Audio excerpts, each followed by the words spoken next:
देखिए इधर आज का बेटा जो हमारा अलाउंस है वेरी वेरी इंपॉर्टेंट है, हाउस रेंट अलाउंस, मकान किराया भत्ता। हाँ जी बेटा, सबसे पहली बात हाउस रेंट अलाउंस बेटा होता क्या, इसका meaning.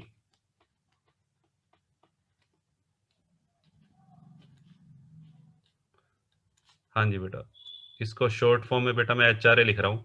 House rent allowance is that allowance which is given by employer to his employees for compensating बेटा होता है पूर्ति, for compensating the rent of house in which the employee is living।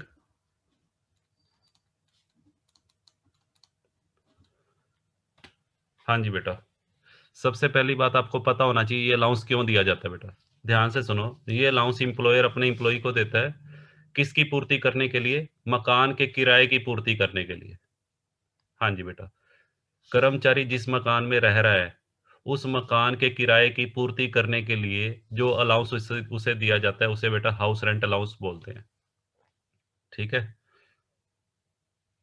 अब बेटा यहाँ पे एक क्वेश्चन अराइज होता है, क्या ये अलाउंस केवल उन्हीं कर्मचारियों को दिया जाता है जो किराए के मकान में रह रहे हैं।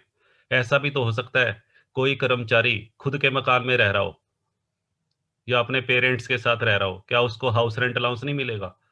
हाउस रेंट अलाउंस बेटा सभी को मिलता है, चाहे कोई कर्मचारी खुद के मकान में रह रहा है उसको भी मिलेगा, चाहे कोई कर्मचारी किराए के मकान में रह रहा है बेटा उसको भी मिलेगा, चाहे अपने किसी फ्रेंड के यहाँ रह रहा है, अपने रिश्तेदारों के साथ रह रहा है तब भी उसको मिलेगा। ठीक है, तो मिलता बेटा सभी को है। अब क्वेश्चन अराइज ये होता है, हम इसके मीनिंग में ज्यादा इंटरेस्टेड नहीं है, हम इंटरेस्टेड है कि इनकम टैक्स एक्ट में इसकी टैक्सेबिलिटी को लेकर क्या प्रोविजंस बनाए गए हैं। ठीक है, तो हम इसके प्रोविजंस देखते हैं, इसका कितना अमाउंट टैक्सेबल होगा, कितना एग्जम्प्ट होगा।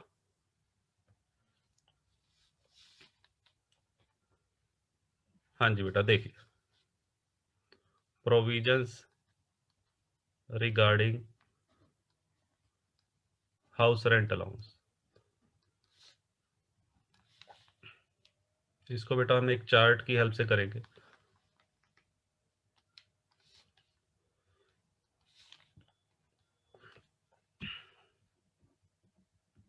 हाँ जी बेटा, इसमें 3 सिचुएशन बेटा हम स्टडी करेंगे। सबसे पहली सिचुएशन या सबसे पहला case, if the employee is living in his own house. हाँ जी बेटा, अगर कर्मचारी खुद के मकान में रह रहा हो। हाँ जी बेटा, अगर कर्मचारी का खुद का मकान है और वो उसमें रह रहा है एंड गेटिंग HRA, और साथ में उसको हाउस रेंट अलाउंस भी मिल रहा है फ्रॉम एम्प्लॉयर। हाँ जी बेटा, एक बात बताइए मेरे को, अगर कोई कर्मचारी अपने मकान में रह रहा है तो ये बताओ क्या उसे कोई रेंट देना पड़ रहा है। चैट बॉक्स में बेटा लिखो, क्या उसको कोई किराया देना पड़ रहा है। हाँ जी बेटा, वेरी गुड, कोई किराया नहीं देना पड़ रहा। इट मीन्स जितना भी बेटा हाउस रेंट अलाउंस मिल रहा है उसको, वो सारा का सारा उसका बेनिफिट है। हाँ जी बेटा, यदि कोई कर्मचारी खुद के मकान में रह रहा है और अपने बॉस से, अपने एम्प्लॉयर से उसे हाउस रेंट अलाउंस मिल रहा है तो बेटा उसका खर्चा तो कुछ हो ही नहीं रहा। सारा का सारा जितना भी हाउस रेंट अलाउंस उसको मिल रहा है सारा का सारा उसका क्या है, बेनिफिट है। तो इस सिचुएशन में हाउस रेंट अलाउंस, हाँ जी बेटा, फुली टैक्सेबल होगा। इस सिचुएशन में HRA will be fully taxable.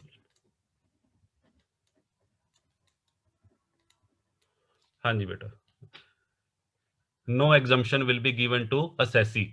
Assessee को बेटा कोई छूट नहीं दी जाएगी, जितना भी हाउस रेंट अलाउंस उसको अपने एम्प्लॉयर से मिल रहा है सारा का सारा सैलरी हेड में एज इट इज इंक्लूड कर लेंगे।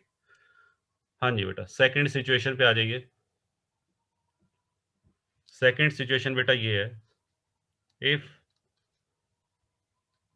Employ is living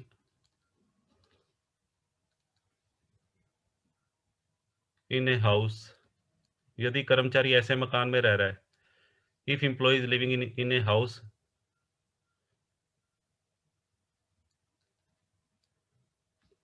for which he does not पे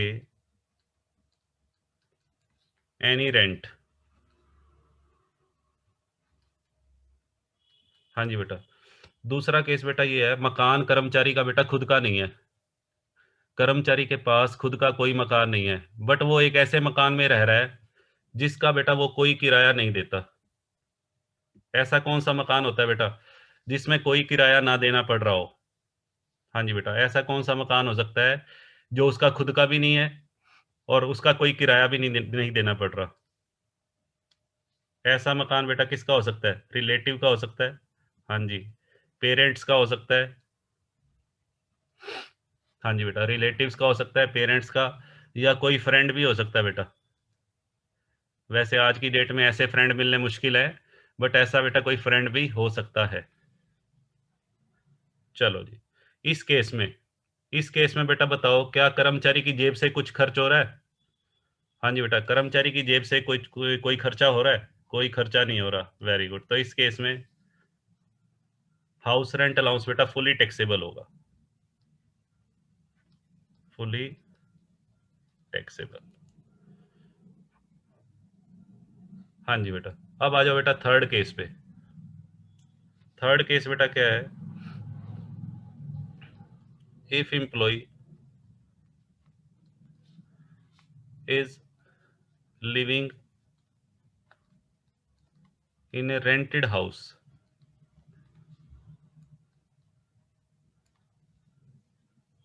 एंड पेइंग रेंट। हाँ जी बेटा, यदि कोई कर्मचारी किराए के मकान में रह रहा है और वास्तव में बेटा किराया भी दे रहा है, इस सिचुएशन में बेटा house rent allowance fully taxable नहीं होगा। थर्ड केस में, इस सिचुएशन में बेटा हाउस रेंट अलाउंस टैक्सेबल तो है, बट पार्शली टैक्सेबल होगा। हाँ जी बेटा, पार्शली टैक्सेबल, यानी कि इस सिचुएशन में हाउस रेंट अलाउंस का कुछ अमाउंट बेटा टैक्सेबल होगा और कुछ अमाउंट बेटा फुली एग्जम्प्ट होगा। ठीक है, तो कितना अमाउंट टैक्सेबल होगा और कितना अमाउंट एग्जम्प्ट होगा वो हमें कैलकुलेट करना पड़ेगा। हाँ जी बेटा, टैक्सेबल अमाउंट कैसे निकालेंगे इस सिचुएशन में? Taxable amount is equal to amount received, H R A received minus exempted amount. हाँ जी बेटा, टैक्सेबल अमाउंट का बेटा फॉर्मूला क्या अप्लाई होगा? एच आर ए रिसीव्ड, जितना एच आर ए मिला उसमें से बेटा क्या माइनस कर देंगे? Exempted amount. जैसे फॉर एग्जांपल एच आर ए बेटा मिला, सपोज करो 24,000, और उसमें से एग्जम्प्ट कितना हो गया? एग्जम्प्ट सपोज करो बेटा हो गया 10,000, तो टैक्स बेटा कितने पे लगेगा? टैक्स लगेगा 14,000 पे। हाँ जी बेटा, 24,000 हाउस रेंट अलाउंस मिला और एग्जम्प्ट कितना हो गया? 10,000, तो 14,000 पे बेटा टैक्स लगेगा। अब क्वेश्चन अराइज ये होता है, हाँ जी बेटा, क्वेश्चन अराइज ये होता है कि जो एग्जम्प्टेड अमाउंट है ये कैसे निकलेगा? एग्जम्प्टेड अमाउंट बेटा कैसे निकलेगा, ये हमारा क्वेश्चन है। ठीक है, तो आज हमने इसी क्वेश्चन का आंसर करना है कि एग्जम्प्टेड अमाउंट बेटा, हाउस रेंट अलाउंस का एग्जम्प्टेड अमाउंट है, उसको कैसे कैलकुलेट किया जाता है। ये तो बेटा गिवन होगा, house rent allowance received question में गिवन होगा। आपको सीखना क्या है? How to calculate the exempted amount of H R A, तो उसके बेटा रूल्स हैं। तो उसके लिए हम नेक्स्ट पेज पे चलते हैं।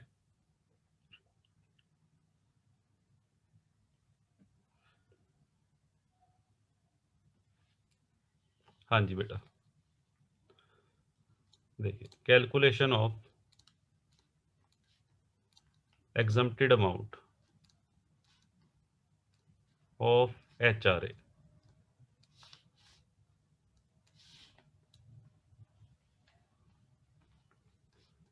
हाँ जी बेटा, HRA का बेटा एग्जम्प्टेड अमाउंट कैसे निकालना है, उसके लिए बेटा आपको 3 कैलकुलेशन करनी पड़ेंगी।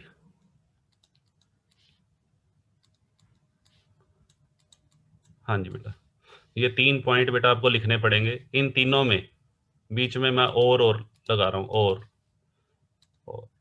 हाँ जी बेटा, 3 पॉइंट मैं कैलकुलेट करके दिखाऊंगा आपको, और उन तीनों में जो विच एवरेज लेस होगा, विच एवरेज लेस, वो बेटा एग्जम्प्ट होगा।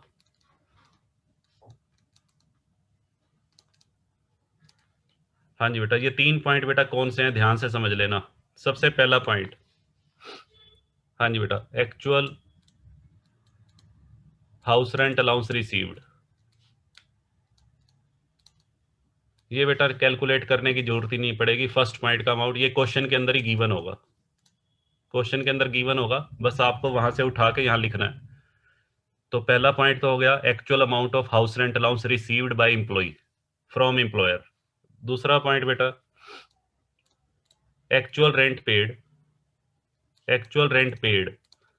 यहाँ पे बेटा कर्मचारी मकान का किराया दे रहा है, तो जितना मकान का किराया उसने पे किया, उसमें से बेटा क्या माइनस करना है, minus 10% of salary, 10% of salary of relevant period.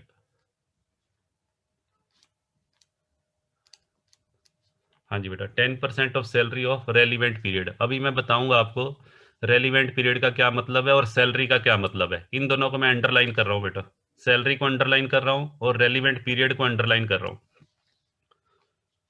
और तीसरा पॉइंट बेटा क्या है, हाँ जी बेटा, तीसरा पॉइंट है 40% ऑफ सैलरी।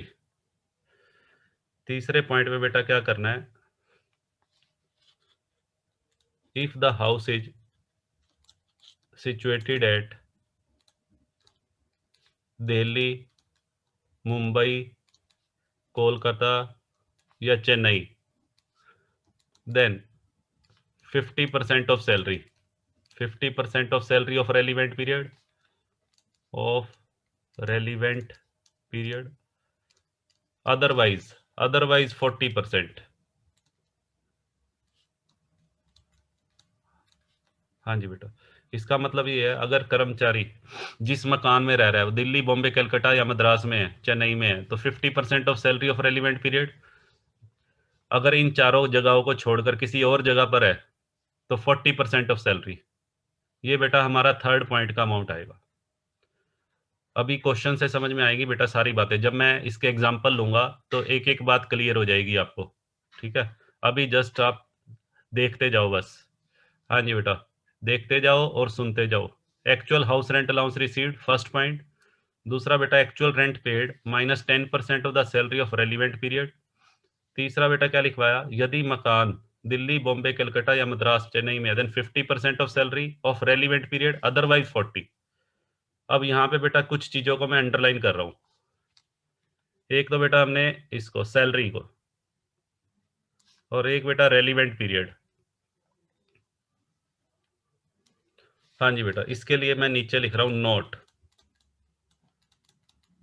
सैलरी में बेटा क्या क्या लेना है, मैंने आपको बताया था सैलरी के बेटा कई रूप हैं, सैलरी के बेटा कई रूप हैं। यहाँ पे सैलरी का कौन सा रूप यूज होगा,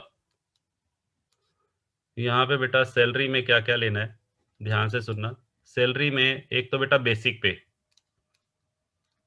बेसिक पे, प्लस एक बेटा आपने लेना है डियरनेस पे। हाँ जी बेटा, एक तो बेटा आ गया बेसिक पे, दूसरा बेटा आपने लेना है डियरनेस पे। डियरनेस अलाउंस नहीं लेना बेटा, डियरनेस पे लेना है।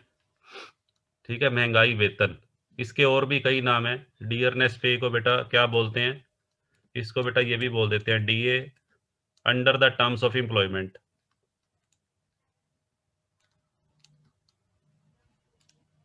या तो पेपर में या बेटा क्वेश्चन में ये लिखा हो तो भी लेना है। डियरनेस पे का ये दूसरा नाम है, या बेटा इसका एक नाम और भी है, इसको ये भी बोल देते हैं DA for retirement benefit, DA for the purpose of retirement benefit, या बेटा इसको ये भी बोल देते हैं DA forming part of salary.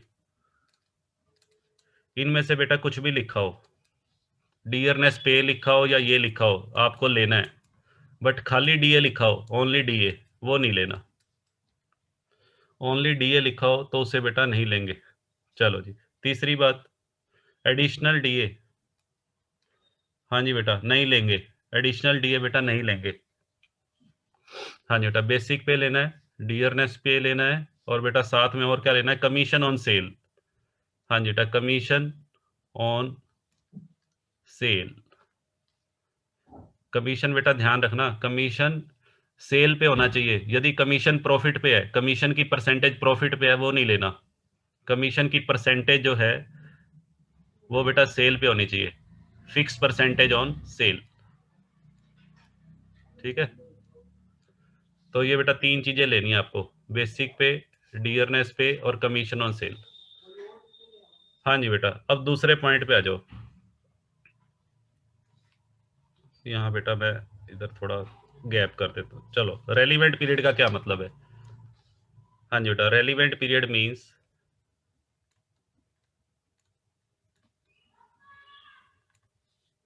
Relevant period का मतलब बेटा period of stay in the rented building during previous year. हाँ जी बेटा, हाँ जी बेटा, रेलिवेंट पीरियड का मतलब है कर्मचारी गत वर्ष में, प्रीवियस ईयर 2019-20 में, आपका प्रीवियस ईयर बेटा इस टाइम 2019-20 है, 2019-20 में कर्मचारी कितने महीने किराए के मकान में रहा। मान लेते हैं बेटा वो 8 महीने किराए के मकान में रहा है, तो 8 महीने रेलिवेंट पीरियड हो जाएगा, और 8 महीने की ही सैलरी लेनी है।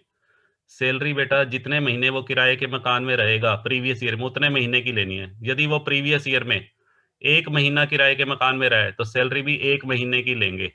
यदि प्रीवियस ईयर में वो 10 महीने किराए के मकान में रहा है तो 10 महीने की सैलरी लेंगे। और यदि प्रीवियस ईयर में सारा साल ही वो किराए के मकान में रहा है तो सैलरी भी बेटा पूरे साल की लेंगे।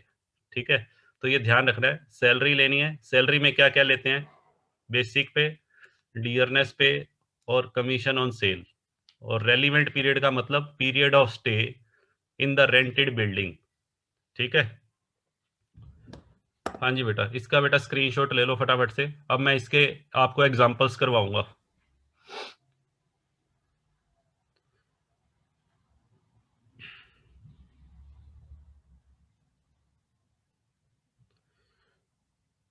हाँ जी बेटा, चले आगे।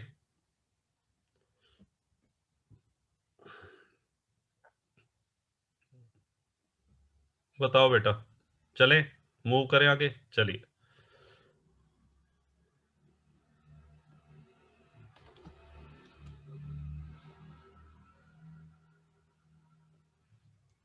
हाँ जी बेटा, लो जी, सबसे पहले मैं ले रहा हूँ केस नंबर 1।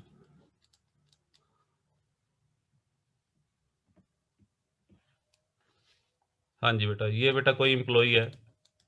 हाँ जी, मिस्टर एक्स एक इम्प्लॉई है। हाँ जी बेटा, इसको हाउस रेंट अलाउंस बेटा मिलता है, सपोज करो 5,000 पर मंथ। ठीक है, और साथ में बेटा ये दिया हुआ है, mister X lives in his own house, खुद के मकान में रहता है। तो जरा चैट बॉक्स में लिखो जी, टैक्सेबल अमाउंट बेटा कितना होगा इस सिचुएशन में, टैक्सेबल अलाउंस अलाउंस कितना होगा पूरे साल का। हाँ जी बेटा, पूरे साल का बेटा बताओ। हाउस रेंट अलाउंस अगर मेरे को 5,000 रुपये पर मंथ मिल रहा है मिस्टर एक्स को, तो उस केस में पूरे साल का टैक्सेबल अमाउंट हो जाएगा 5,000 इंटू 12 रुपीज 60,000। हाँ जी बेटा, क्यों क्यों टैक्सेबल है, क्योंकि यहाँ मिस्टर एक्स खुद के मकान में रह रहा है, कोई बेटा किराया नहीं दे रहा। Very good. हाँ जी बेटा, अब आ जाओ केस नंबर 2 पे।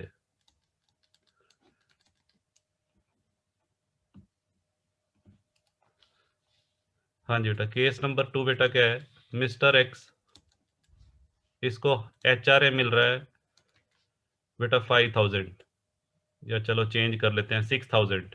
6000 पर मंथ एचआरए मिल रहा है, और क्वेश्चन में ये लिखा हुआ है mister X lives along with his friend। हाँ जी बेटा, अपने फ्रेंड के साथ रह रहा है। एंड डज नॉट पे, एंड डज नॉट पे, बेटा ये जरूरी है जो मैं अब बता रहा हूँ, does not pay any rent to friend. चलो जी, हाँ जी बेटा, इस सिचुएशन में टैक्सेबल अमाउंट क्या होगा ये जरूर देख लेना। फ्रेंड के यहाँ रह रहा हो और कोई किराया ना देता हो, या रिलेटिव के यहाँ रह रहा हो कोई, तो उस केस में टैक्सेबल अमाउंट, हाँ जी बेटा, 6000 इंटू 12 रुपीज 72,000। चलो जी, आगे बढ़ते हैं। हाँ जी बेटा, केस नंबर 3। बिल्कुल सही है, रितिका का आंसर आ गया, शीतल, संजू। हाँ जी बेटा, केस नंबर 3 बेटा क्या होगा? केस नंबर 3 फिर से हम ले लेते हैं। इंप्लॉई है mister x, house rent allowance, house rent allowance बेटा 7000। ठीक है जी, और क्वेश्चन में ये लिखा हुआ है mister X lives along with parents. हाँ जी बेटा, अपने पेरेंट्स के साथ रह रहा है। And does not pay any rent, does not pay any rent to the parents. हाँ जी बेटा, इस सिचुएशन में भी बेटा हाउस रेंट अलाउंस क्या होगा? Fully taxable. 7000 इंटू 12, हाँ जी बेटा, ₹84,000। ठीक है जी। हाँ जी बेटा, अब तीसरा एक केस बेटा बचा कि यदि वो किराए के मकान में रहता है। इसको हम डिस्कस करते हैं नेक्स्ट क्लास में।